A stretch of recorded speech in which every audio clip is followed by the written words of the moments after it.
Good morning mga fitness. So today is April 11, Friday. So magluluto tayo ng ating meal prep.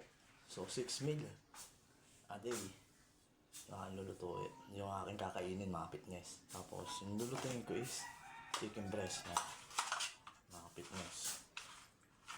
Yan. Mga fitness, chicken breast. Tapos meron akong itlog na protein. Tapos dito ko siya lulutuin sa fryer. Ayan mga fitness dito. So nakalagay dito is chicken 30 to 35 minutes. So chop 15 to 20. So shrimp 15 to 20.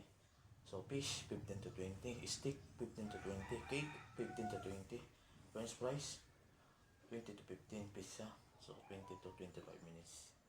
Ayan mga fitness. Dito ko siya lulutuin. Ayan. Chicken breast lang. Yan mga fitness. So, sample lang nilagay ko mga fitness.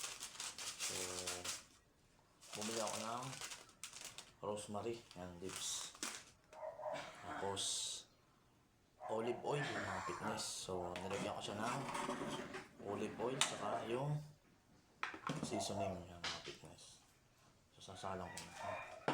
Tapos, nilagyan ko siya ng siyempre ng asin para may lasa. Fitness. So sa chicken, ayun mga fitness. So lulutuin ko lang siya ng 30 to 35 minutes. Tapos ito yung aking bigas or kanin na kakainin.